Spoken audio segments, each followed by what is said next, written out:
guys, if you're new to Deception Bytes, hit the like and subscribe button and be sure to hit the bell to be notified of future videos. If you wish to support the channel, the links are in the description below. Now, fasten your seatbelt. Here we go. Okay guys, I'm back and it is Sunday, June 23rd and it's 8:06 p.m. See, I told you I was going to start getting an earlier start and I am. Now, I'm going to try and push it back a little bit each day so that I can get to a reasonable time to record each night and a time that probably suits the majority of people. So there's always going to be people that wish that I would post later, and there's always going to be people that post earlier, but I think the bulk of people want it earlier. That is the consensus, or so it seems. So we don't have any Q posts tonight, but we do have Q related news. So that's what we're going to get to. And it's been kind of a slow news day, but that's never stopped us. We can always find interesting things to report on, and that's what we're going to do. Now, some of this is more important than other things, but we will get through this. I don't think it's only going to be one video tonight, just so that you are aware of that and are not waiting for another one to be uploaded. It's just going to be a one video night. It's hotter than snot on a biscuit in here, and I can't have the air conditioner on because it really interferes with the recording. It sounds like a freight train moving through the living room. So yeah. Anyway, let's get going here. Hope you guys have had a wonderful Sunday. Sundays for most people are times to worship or just relax and have time off from work and enjoy the day. So I hope you guys have had an enjoyable day. I certainly have. Now, this is it's from the BBC, so I can assume that it's true. Syrian Muslim family forces 12-year-old daughter to get pregnant and married to a grown Muslim man. Now, we hear about this a lot. They believe that, well, Muhammad, apparently their prophet Muhammad, married a 12-year-old, and they believe that this is perfectly fine, and they marry children even younger than that. So, it's horrific for these young girls who are not even developed, and they are, you can imagine the damage that it does them internally, and as well, having children so young is not good as either because their hips have not developed fully yet, and it results in a lot of miscarriages and death to the mother. Watch life through the eyes of a 15-year-old Syrian refugee in Turkey. Ashma was married at 12 and has two young daughters at 15. She was married at 12 and she's got two daughters at 15. This is her story. Her parents brainwashed her to believe that a 10-year-old girl should marry old Muslim men. Her family tried to get rid of it for the sake of money. This is their culture. Child marriage, forced marriage, child brides, polygamy, FGM, female genital mutilation, acid attacks, honor killings, beheadings, and stonings. Sharia has no place in the civilized world. Under Sharia law, girls can marry at the age of 6. 6. Now, you might say, oh, well, they're not consummating the marriage. You think not? I think they are.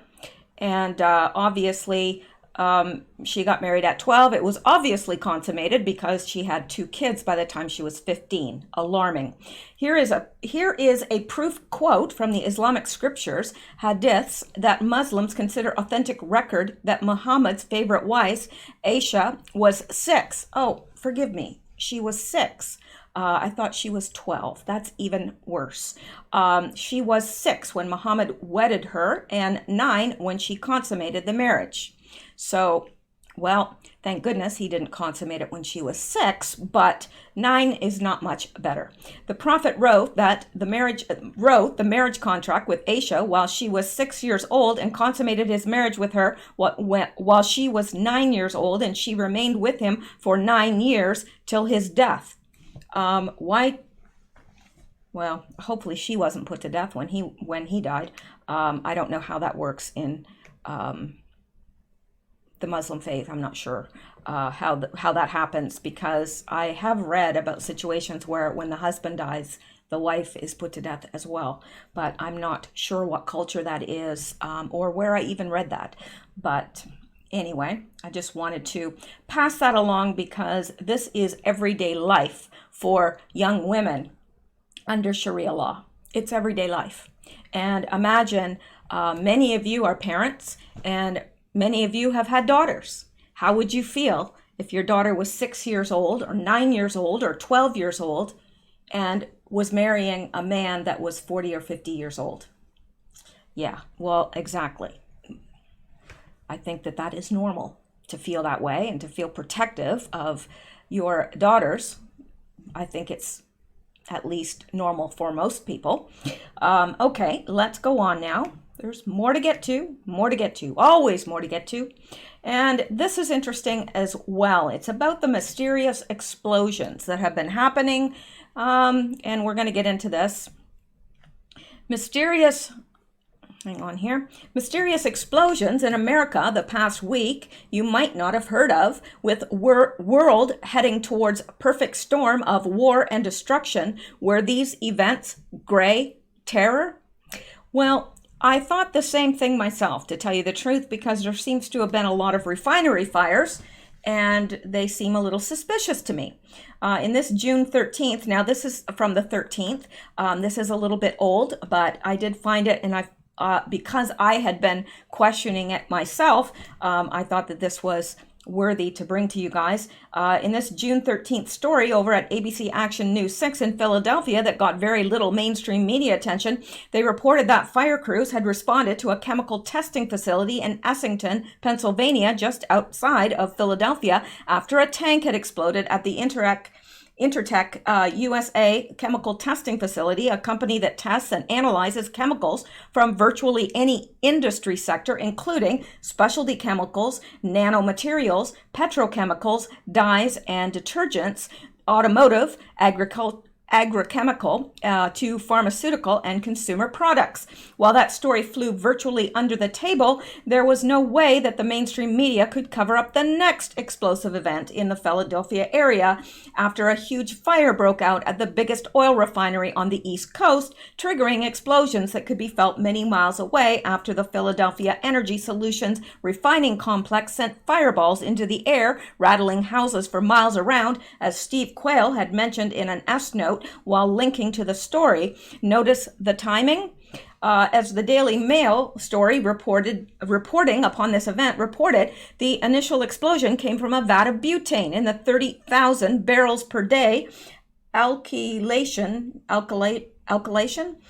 unit that uses hydrofluoric acid as one of the deadliest chemicals in refining. While one worker there had said it looked like nuclear bomb went off, and I thought we were going to die. Those explosions were not the only explosions at a facility tied to the U.S. gas and oil industries this past week.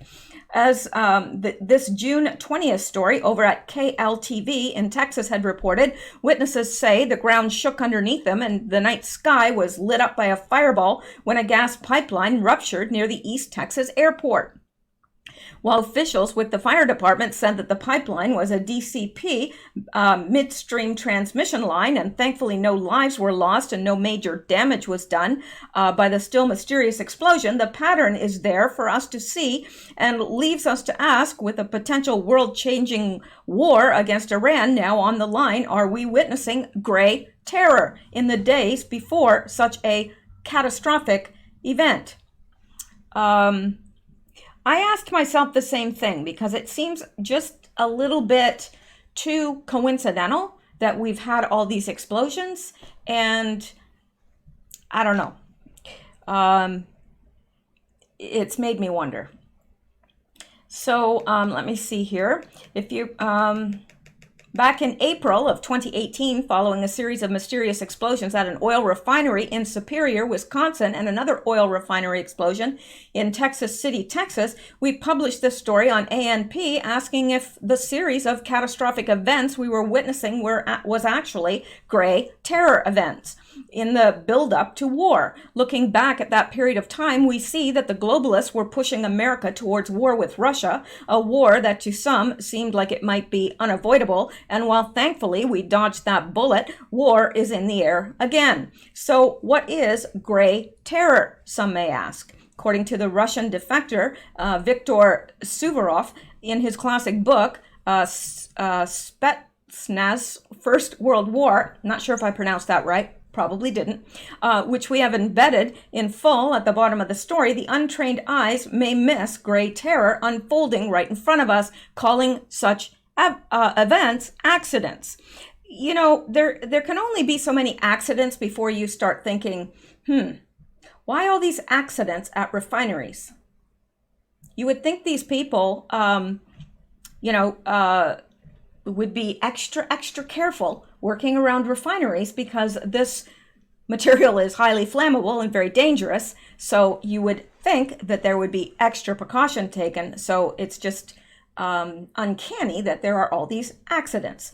So as Suvorov boldly warns in chapter 15 of his book, while the untrained eye may mistake such events for accidents, war quite often begins long before it is officially declared with what is known as gray terror, seemingly unrelated events which happen over an extended period of time prior to the official outbreak of hostilities. Diverting attention and causing fear and uncertainty within a population, the events cause an almost palpable air of crisis within society. Sound familiar? As Suvorov points out, events such as oil plant refineries exploding, train crashes, massive forest fires, seemingly unrelated outbreaks of deadly new diseases, breakdowns in communication systems, and attacks upon electrical grids, and psychological warfare are all part of gray terror used to weaken the morale of an enemy before launching formal hostilities. Now, as you know, there was just a train derailment. I think it happened today. If not, it was yesterday, but I'm pretty sure it happened today. There was a major train derailment of train carrying munitions. There's also been blackouts and brownouts all across the states and into Central and South America. Well, mainly South America. So, we have to ask ourselves, what's happening here? We've had a lot of oil refinery accidents, a lot of strange things happening. Is this a build-up to war? Is this war with the deep state? Is it, what's happening? And I started questioning that because I kept thinking, there's a lot of accidents happening. And these are not just small little accidents. They're huge. And, oil refineries are very careful, and chemical plants and all these places are very careful because of the nature of what they're dealing with and the volatile materials that they're dealing with. And they don't want to die. So yeah, they're going to be careful. Let's go down here. Hang on here.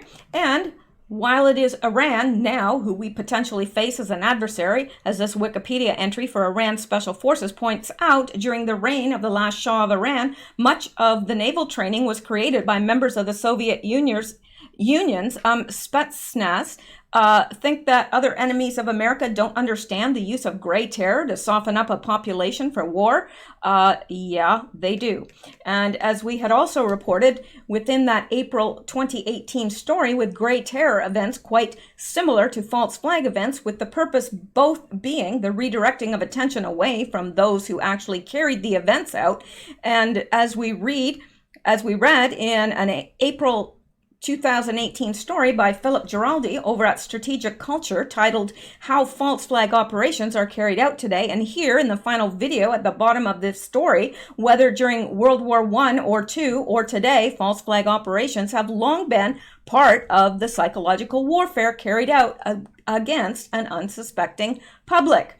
With Suvorov's book also warning that in the gray terror phase building up to a war, none of these events are an accident, and this preparatory period or overture is eventually followed by pink terror or red terror, this series of large and small operations to create suspicion, fear, uncertainty, and to divert attention are the most successful if the true reason behind such events remain hidden, with such events most often called accidents and written off by the mainstream media. With cyber warfare now a very real part of warfare and everyday life, and cyber warriors known to be able to hack into all kinds of different transportation systems, have the series of U.S. Navy ships crashing, with military planes falling from the sky, along with oil plant refinery explosions, as well as forest fires and warnings of deadly, incurable new diseases, all been part of a systematic campaign of gray terror against America, possibly even carried out by enemies of America within, leading us toward war?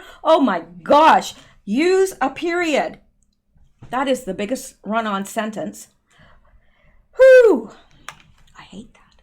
I hate that. I'm just saying. It's my pet peeve. All right, before you go and discount such possibilities, let's read this excerpt. You know what I mean. I may not say it, but you know what I mean. From chapter 15 of Suvorov's book. All these operations, because of course none of these events is an accident, and others like them are known officially in the GRU as preparatory period and unofficially as the overture. The overture is a series of large and small operations, the purpose of which is, before actual military operations begin, to weaken the enemy's morale, create an atmosphere of general suspicion, fear, and uncertainty, and divert the attention of the enemy's army and police forces to a huge number of different targets, each of which may be the object of the next attack. Interesting. The overture is carried by agents of the secret services of the Soviet satellite countries and by mercenaries recruited by intermediaries. The principal method employed at this stage is gray terror, that is, a kind of terror which is not conducted in the name of the Soviet Union. The Soviet secret services do not, at this stage, leave their visiting cards or leave other people's cards. The terror is carried out in the name of already existing extremist groups, not connected in any way with the Soviet Union, or in the name of fictitious organizations. The GRU reckons that in this period, its operations should be regarded as natural disasters, actions by forces beyond human control, mistakes committed by people, or as terrorist acts by organizations not connected with the Soviet Union. Now, they are here suggesting that this could be the Soviet Union. It could be any country, because really, you know, a lot of countries use this, these tactics, right? So it could be any number of people, but, and I don't want to belabor this too much, but it is interesting to consider. Says the overture could last from several weeks to several months, gradually gathering force and embracing fresh regions. So while at this moment we cannot confirm that all of the mysterious explosive events over the past week have been gray terror, and we certainly don't expect the mainstream media or powers that be come out and make that announcement, we should pay close attention to what else happened in the days and weeks ahead as America and the world fly toward a potential perfect storm, with us having proof that Iranian sleeper cells have long been embedded here in America. So I don't know. We know that there are sleeper cells here. Now, who runs them? We know that there are training camps here and all sorts of things. There are definitely sleeper cells here. And I don't know. But it's suspicious to me when you have a lot of explosions like that and recent train derailment and things like that. Yeah, accidents happen, absolutely, but they don't generally happen all at once. Just saying. Okay, so let's get out of here and let's go back because we've got more to get to. And this is important regarding the border. I want you to see this.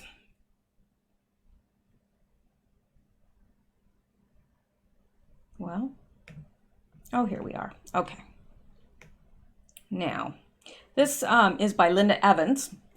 She posted this, said there's hundreds of reports of mistreatment of migrant children at the border. It's been all over the news recently. You want to know why? Congress will not grant POTUS the $4.5 billion in aid he asked for. Now they blame Trump for kids doing without. Now, this is a very, very good explanation, and I want you to see it and hear it. So, coming in.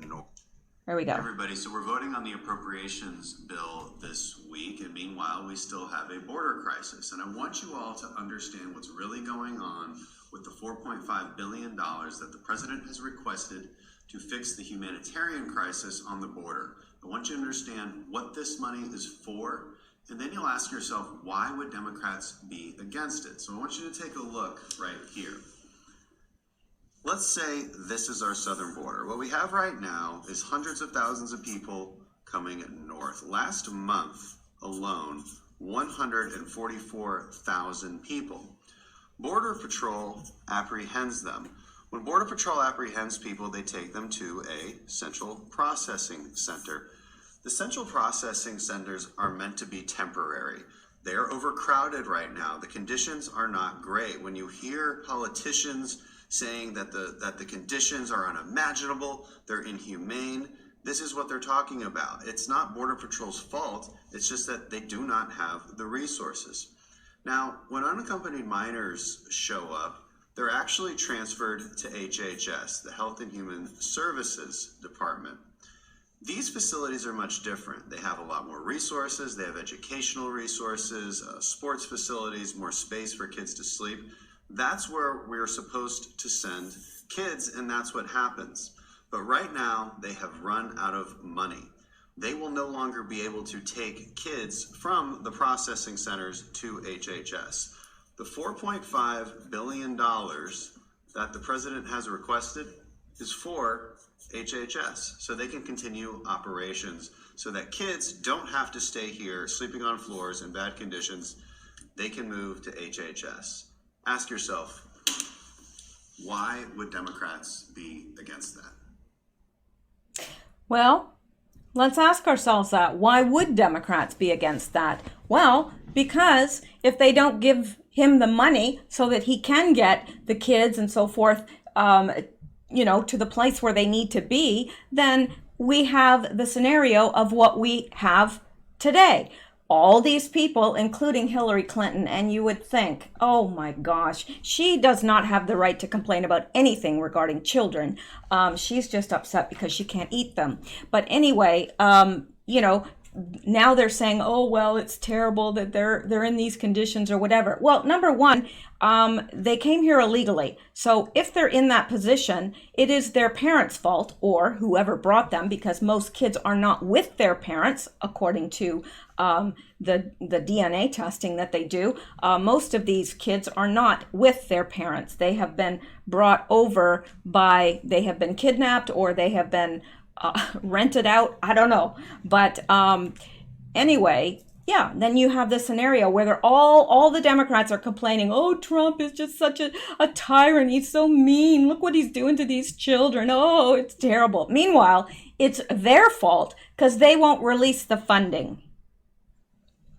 Unbelievable. Really, seriously. These people, I don't know. I don't know how they sleep at night. I really don't. I really don't know how they sleep at night. But they seem to. They seem to. They seem to have not 1 ounce of conscience. I don't know. They lie very well as well. Always, constantly. All right. Now, this right here, next, was sent to me by my friend Heather in Houston. Heather in Houston. So that kind of goes together, doesn't it? Heather in Houston. But she makes me laugh when she sends stuff, because this is exactly how she sent this.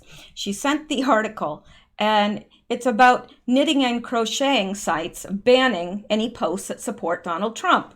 And she says, crotchety crocheters. Try saying that 3 times fast, or even once. Slowly. Pink pussy hats are still allowed. But she just makes me laugh because she's just got this wit. But anyway, I thought the crotchety crocheters. I love that. Crotchety crocheters. Anyway, knitting and crochet site bans any posts supporting Donald Trump. See, they are crotchety, aren't they? How crazy has the left gotten? Pretty darn crazy and crotchety. Crotchety crocheters. Can you say that? I bet you can't say it any better than I can. Anyway, how they're even forbidding speech on knitting sites. Wow. Yes. where we have to prevent the truth getting out on knitting sites world over, because those knitters, yeah, they're really proactive people. We are banning support of Donald Trump and his administration on Ravelry. We cannot provide a space that is inclusive of all and also allows support for open white supremacy. Okay. All right. While they got a lot, I bet you these are the same people that knit the pussy hats. Really. I'm just saying. They probably are the same people. Really. While they got a lot of leftist support, Trump supporters were not fond of being called white supremacists. No, I doubt they were. Yeah. I can't see anybody that would really enjoy being called a white supremacist, particularly when they're not. Anyway, new policy: do not post in support of Trump or his administration. And this is from Sunday, June the 23rd. These people mean business, these crotchety crocheters. Seriously. Sounds like a grandma bike gang, doesn't it? The crotchety crocheters. Well, it does. You know, can't you see a bunch of grandmas on their motorbikes? We're the crotchety crocheters. Just saying. That's what I picture. We are banning support of Donald Trump and his administration. So if you're a Trump supporter, you can't join the crotchety crocheters. Sorry. It's not for you. You'll have to, I don't know, happy knitters? I don't know. We are banning support of Donald Trump and his administration on Ravelry. This includes support in the form of forum posts, projects, patterns, profiles, and all other content. Note that your project data will never be deleted. We will never delete your Ravelry project data for any reason, and if a project needs to be removed from the site, we will make sure that you have access to your data. If you are permanently banned from Ravelry, you will still be able to access any patterns that you purchased. Also, we will make sure that you receive a copy of your data. We cannot provide a space that is inclusive of all and also support for open white supremacy. Support of the Trump administration is undeniably support for white supremacy. I don't know how they figure that, but hey, let the crotchety crocheters have their whatever, their little crocheting gang. There. Policy notes: you can still participate if you do, in fact, support the administration. You just can't talk about it. We are not endorsing the Democrats, nor banning Republicans. We are definitely not banning conservative politics. Hate groups and intolerance are different from other types of political positions. We're not banning people for past support. Do not try to weaponize this policy by entrapping people who do not support the whatever. Okay, and here's Tiara's crocheted treasures. Well, I guess I'm boycotting Ravelry.com. This is some dumbass shit. Excuse me. That's just reading. Shite. Some dumb hinder part shite. There. I smoothed it over. Did you notice how I did that? No. Anyway, I don't know. It's a weird day. And this from High D Region. What? Did they just call you a black woman, a white supremacist? Also, they imported rules from a role-playing website. WTF. Return post sites require different rules than this. Just WTF. And there's Tiara's crocheted treasures. They are slow. They could just leave politics alone and talk about yarn. I'm so sick of all this. Well, there's a good idea. You know, why don't they just talk about yarn, since that's what they're there for, knitting and crocheting, those crotchety old crocheting whatever. Yeah. This is some idiotic crap to pull. Well, I guess I'm boycotting. And then this is the policy again down here, which we already read. We're not going to read again. And then Dead Agent says, good grief. And JLA says, has someone hacked your account? Grandma J, she's in the gang for sure. Wow, what a jerk. I was signed up there. I'm boycotting Ravelry.com. This biatch thinks she can tell crocheters, knitters what to talk about or support. There are many better sites popping up all the time. This smells like sheep shite yarn. Well, that wouldn't be good yarn. I wouldn't want anything made out of sheep shite. And Tiara's Crochet Treasures. Well, I guess I'm boycotting. Okay, that's the same stuff. And they apparently have no problem with someone who supports a philosophy that has resulted in the subjugation and death of millions, because here we go with a Bernie cap. Who wants one of those? No, thank you. Bernie Beanie. It's a Bernie Beanie pattern by C. Jane. C. Jane Knit. Knit, Jane, knit. Feel the burn. This hat is knitted in the round, except for the chart rows, which are knitted back and forth and then seamed. Crotchety old knitters. All right, so there you go. Yep, you can't even knit in peace anymore without running into the grandma bike gang, the Crotchety Crocheters. Okay, well, I've got a lot of mileage out of that. I think I've got just about as much mileage out of that as I can get. Let's look at this now, shall we? No, really, let's. Okay. Google confirms creepy new privacy policy. Oh, no. See, I'm reading things that aren't even there now. The Crotchety Crocheters got into my head somehow, messed me up. Google confirms creepy new privacy problem. Google recently published a pretty clear declaration of how committed it is to privacy in the home. Your home is a special place. Yes, it is. It's where you get to decide who you invite in. That's right.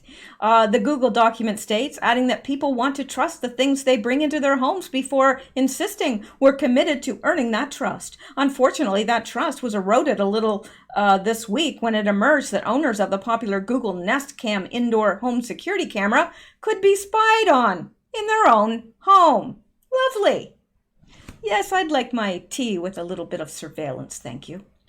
The Nest spy cam problem came to light when the gadget site Wirecutter published a report on how someone sold his Nest Cam indoor and then discovered that he was still able to access images from his old camera. This despite having done the recommended thing and reset the device before selling it. As it turns out, while resetting the camera meant the new owner couldn't spy on the old one, it didn't work when the roles were reversed.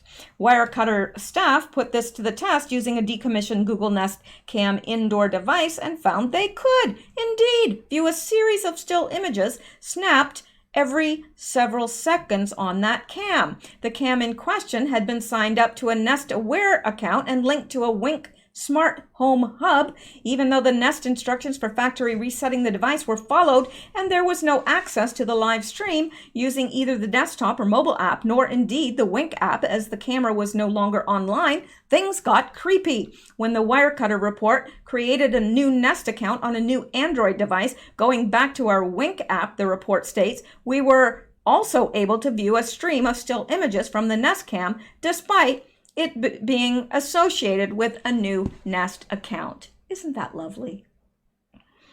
It's an odd and, as I've already said, very creepy privacy problem, this one. From what I can tell, it would appear to be tied up with the Google Nest Cam indoor not having a hardware factory reset button, the poke in the hole with a paperclip type of operation we are all used to, and instead relies upon that somewhat convoluted device removal from the Nest account process, a process that, as the Wirecutter report revealed, didn't reach as far as the Wink Smart Home Hub account. I have always advised the seller of any such smart device to factory reset them before sale or disposal so as to protect their own data privacy, be that an Alexa smart speaker or a home security camera. I give the same advice to purchasers of secondhand kit, as the factory reset gives you a clean base from which to start and can often prevent any technical hiccups that might otherwise cause problems during setup and usage. There's some great general advice regarding smart devices in the home from the National Cyber Security Center here. However, I have never really considered that such a device could allow a previous owner to access streamed images from a new installation. That's as scary as it is incredible. I think any of my smart devices, cell phones, and etc., I smash to smithereens. That's what I do. That's me. Call me paranoid. Many have. All right, here we go. Now, this also came from Heather in Houston. And again, again with the very witty, she brought this article about trade war nightmare could destroy American bridal gown industry. Now, I'm not going to go and read it all for lack of time, but I do have to read her little comment on it because it's priceless. I'm not the sharpest knife in the drawer. Can't say that in the UK, but I'm beginning to notice a theme here. Creepy. Trade war nightmare could destroy American bridal gown industry. Oh no. Whatever shall we do? Oh, no, that's about no, this one belongs to this one. Okay, okay. Google confirms creepy new privacy problem with Nest security cameras. This is what she's commenting on to that. I'm not the sharpest knife in the drawer. Can't say that in the UK, but I'm beginning to notice a theme here. Creepy. And then, trade war nightmare could destroy American bridal gown industry. Oh no, it's the collapse of the wedding industrial complex. Bridezilla's rioting. Whatever shall we do? Well, exactly. My sentiments, exactly. I don't know. It kills me. But, you know, sometimes when you're reading through all this, it is nice to have, you know, a little bit of humor injected. So this, she also sent to me. She said, perhaps attempted sabotage by someone, cartels. And this is the train derailment that I was speaking of earlier. So let's go and look at this. Train carrying munitions derails east of Elko, I-80 reopened.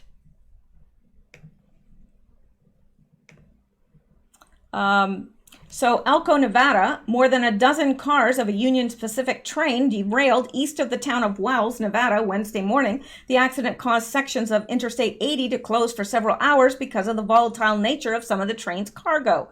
According to the Elko County Sheriff's Ader Narvaeza, some cars of the train were carrying military-grade munitions and chemicals. Gee, it must be just a coincidence that it derailed, carrying, you know, military-grade munitions and chemicals.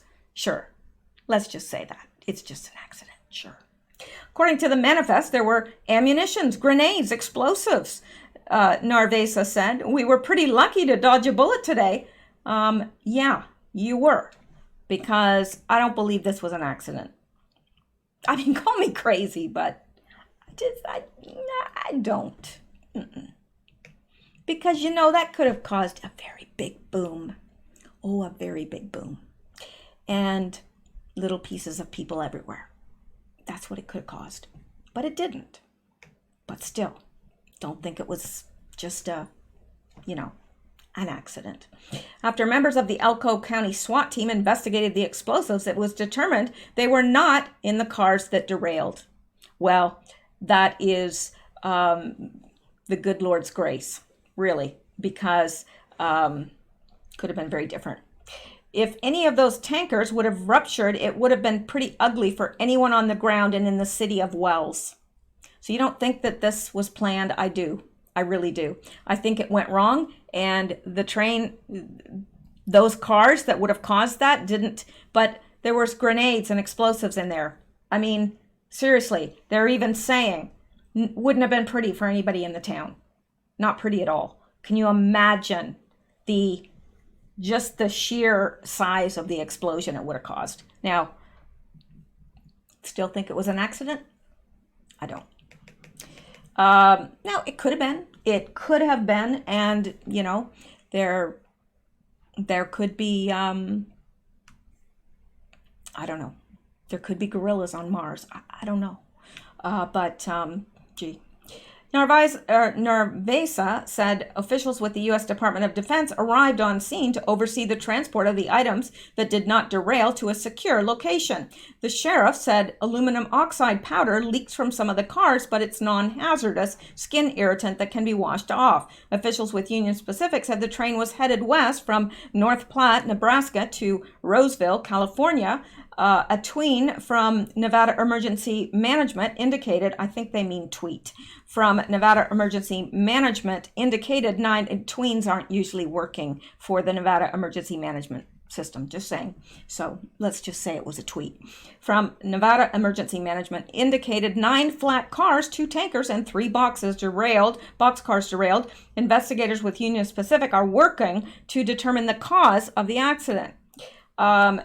Sheriff Narvesa was informed the NTSB will not be on site to investigate. No injuries were reported. It's unclear when the wreckage will be cleared and the tracks repaired. Eastbound I-80 was closed at mile marker 352 and westbound was closed at mile marker 360, and drivers were detoured onto US 93. The road has since reopened.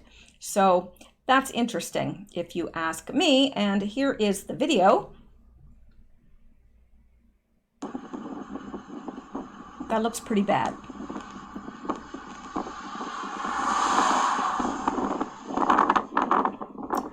It looks pretty bad. So there you go. That's it. And what do you guys? And it says Wells is a small town located between Elko and the Nevada-Utah border. So what do you guys think? Do you think it was an accident? Maybe, I'm just saying there's a lot of accidents happening. And there's too many for them to be accidents in my mind. There seems to be a lot of major accidents happening that could have been even bigger. So there you go. Let's go back now. And I do think that it was attempted sabotage. Well, they did sabotage it. It just didn't have the expected results that they were looking for. And it says by someone, cartels, could be anyone, could be deep state, could be cartels, could be any number of groups that would do such a thing. There's an awful lot of sick people out there. Now, you know, when I've told you that both my grandparents had dairy farms in this area, and I, spent time on farms growing up because both my parents had careers, and I often stayed, for the weekends and so forth with my grandparents. And so they had what was called a swill pail. And what they did is they had about 24 cats, and they were working cats. They needed those cats, and they took very good care of those cats because those cats kept all the mice out of the grain, and they were able to, keep rats and mice out of the pens and everything. And those cats worked hard, but their diet was supplemented, and what they supplemented it with was swill. And what they would do is they'd empty all the scraps like meat and just everything, meat, vegetables, more meat type stuff like the scraps, the fat and stuff. They'd put it into the swill pail, which was really a rather disgusting pail of goop. But then they would take it and they'd lay it out for the cats, and the cat would eat the little bits of fat from the meat. And, when they cleaned fish, they'd throw the fish heads in there and stuff. So that's what it was. It was a swill pail is what they called it. Well, my new nickname for Eric Swalwell is Swill Pail Swalwell. And I think that we should suggest this to Trump, because I think it's a perfect name for him.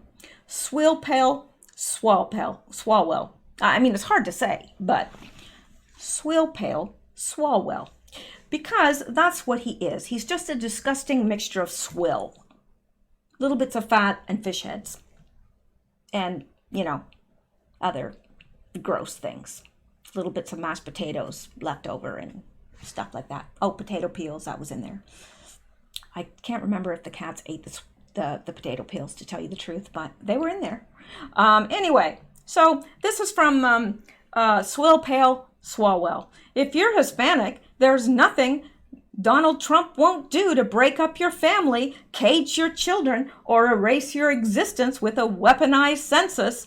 And there's nothing we won't do in the streets, courts, and at the ballot box to stop him.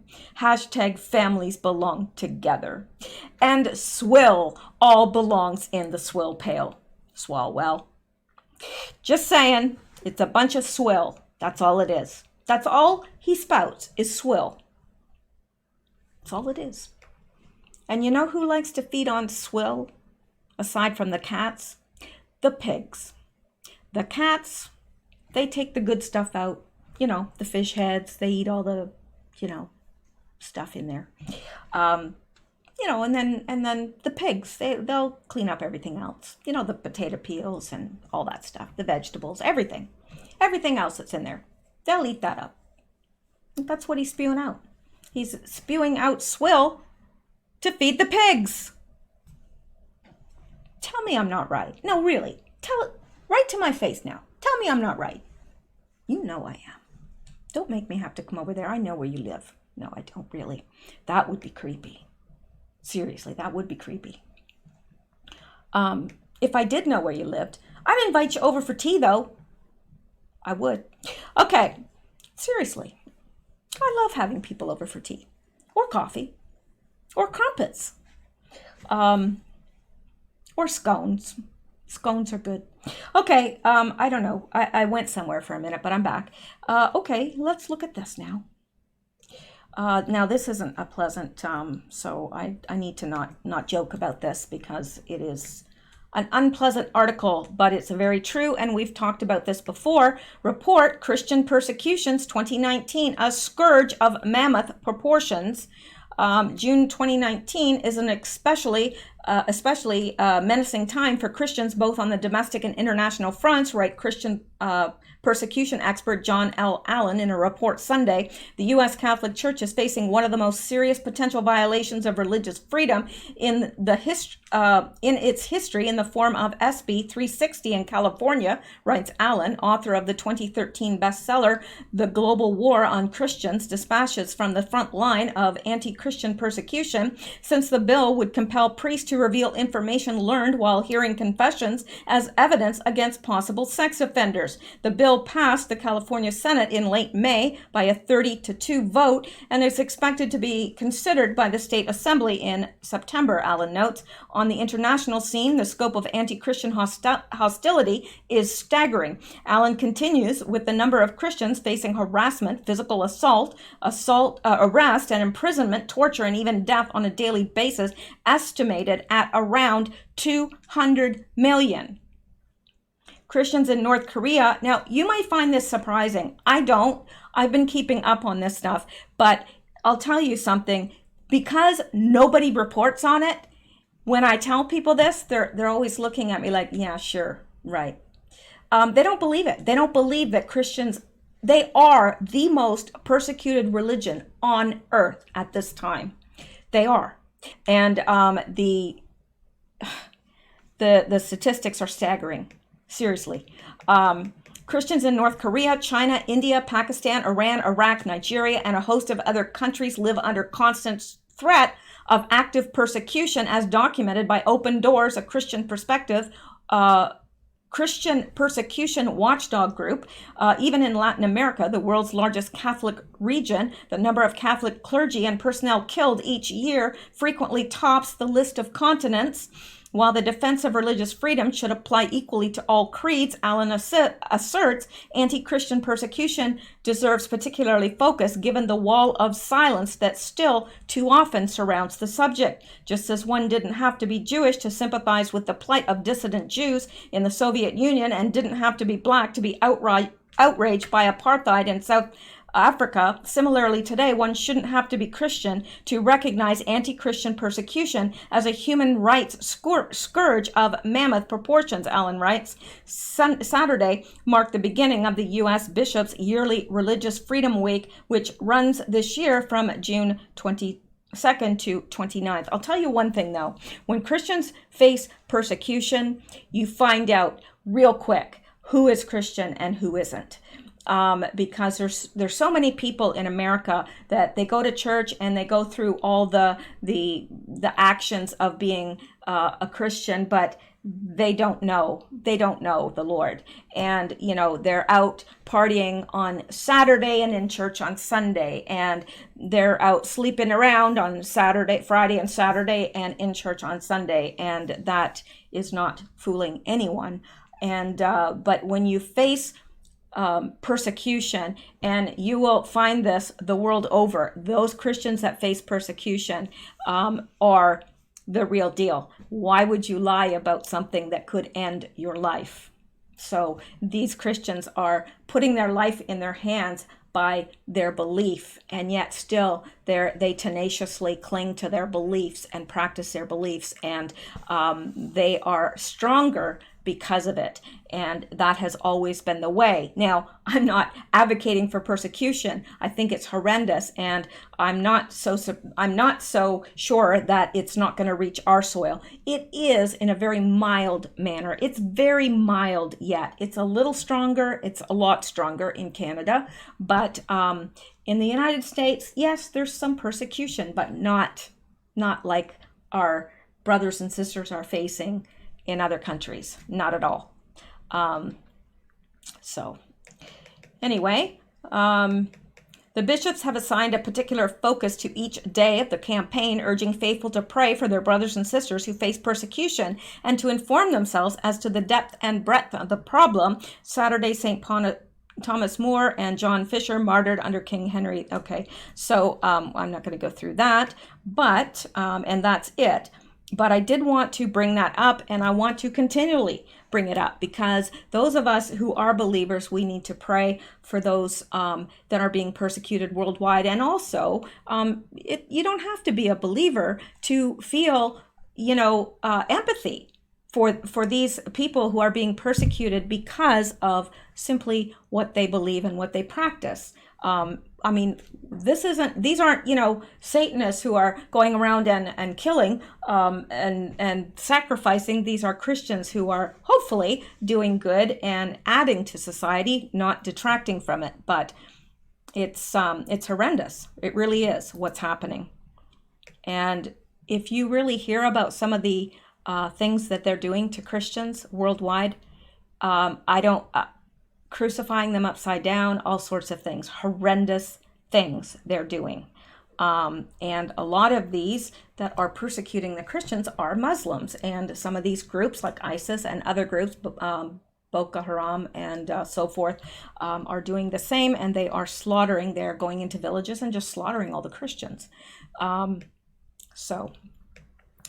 All right, now I took this from 8chan. This is from an anon, but I think it's interesting, so I'll read it. And it says, now I have more complete view of what is going to unfold, and I'm going to keep this as concise as possible. Social media blackout imminent, June 23rd to 24th. Now, today is the 23rd, and there has been no social media blackout, so if there isn't one by tomorrow, we will know that this is not correct. 23rd to 24th is a rumor I've heard going around the correspondent with Q's. This corresponds with Q's arrival. And let me see here. Because this is when things will start to be declassified. It won't happen at once, but over several days. A trickle of information that mainstream news channels will be forced to cover. They want mainstream media to cover that happening, attempt to damage control, and try to control the narrative. Ask yourself, why does social media really exist? To control information. That's it. Without its propaganda backbone of CIA-controlled social media platforms, the mainstream media will be up shite creek without a paddle. Why social media blackout? Because this is the same thing. Okay, it won't happen all. No. Okay. I guess that is what we already read. I'm just seeing if there's more here. Okay. Without its propaganda backbone of CIA-controlled social media platforms, mainstream media will be up shite creek without a paddle, and everyone will be watching because it will be the only source of information for 10 days. This social media blackout will last for 10 days. This is why big platforms like Facebook, Twitter, Google, YouTube have been having short blackouts. They're testing the code to make sure that all runs smoothly. 4chan might also go dark, as it is a compromised board. July 3rd, it will come back online. This will be a truly great day. Masses will take to the internet by storm. 2016 election cycle times 1,000, this time in our favor. July 4th, an even bigger happening will occur and the world will finally see the truth. I'll drop the details later in the post. It's time for you to know. Most of you probably already do. And of course, that's about JFK. Many believe that JFK Jr. will be revealed as being alive on July 4th. I don't know. And I do believe that he is alive. And, you know, I wanted to do a video, but I'm realizing there's so much stuff. It's impossible to encapsulate it in a video. It's impossible. There's so much stuff out there. And so many people have done really good videos about it that it's readily available. Just Google it, and there are many people that have made some good videos about this. So I felt that at this time I would just be adding to their voices, which is not really helpful to anyone. And because there's so much information, you can't cover it in one video anyway. So I would suggest that if you are interested in that, that you Google, and there's lots of people doing JFK is alive proofs, and they are quite convincing. And when after you've accumulated a lot of these proofs, you start saying, it's kind of like 9/11. That's what I did with 9/11. I added up all these things that didn't make sense to me. And it's like, I remember the day, I remember where I was sitting, I remember everything. And this horror washing over me because I realized, oh my gosh, this was an inside job. And that was, I don't know. I can't even explain to you, but it took a lot for me to get to that point. And then it just got to the tipping point where I said, okay, you know what? To believe the narrative that they're putting forth is way more difficult than to simply believe it was an inside job, because it just, the balance of information was so huge that it was an inside job. So, and that's the way it was with JFK Jr. for me. I doubted it. And then I started saying, I don't know, still, I need more. And then suddenly it washed over me and I went, my gosh, he really is alive. So that's what I think. And I will be more than happy to come back here and apologize if it's not the case. I will come back and I will personally apologize for perhaps leading some astray. Because that is not my intention at all. That's why I always say, check out, don't believe what I'm saying, check it out. Please, don't believe what anybody says. So there you go. Now, this is from Soldier of Q, and he says, pimping their daughters. And he's replying to John, America's First Nationalist something. Says, more NXIVM trial bombshells. Hollywood actors, producers, directors, all the bigwigs were encouraged to enroll their daughters in the NXIVM Academy if they wanted to work. Hollywood was pimping out its own daughters to human trafficking to get jobs. Think about that. I told you, wild. Yeah. Can you imagine? Can you imagine doing that to your daughter or son? I couldn't. To me, I mean, I've never had children, but I'll tell you one thing, that if I did, I would lay down my life for them. I just would. There would be nothing in my world that meant more to me than my children. That's the way I am. You know, I'm not that way with my pets. My gosh, I can't even imagine how sappy I'd be if I had children. All right, now, I'm not sure what this is. Oh, I think we've already looked at that. I may leave.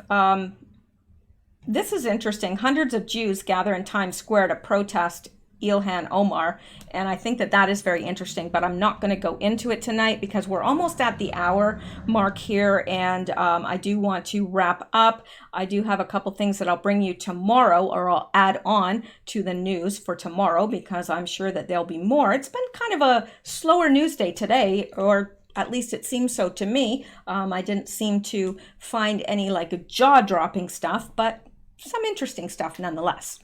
All right. So that is it, and I hope that you guys have a wonderful night. Stay safe, stay blessed, and keep seeking truth. You know why? Because it's a lot more fun than believing lies. Deception bites. Good night, guys. See you soon.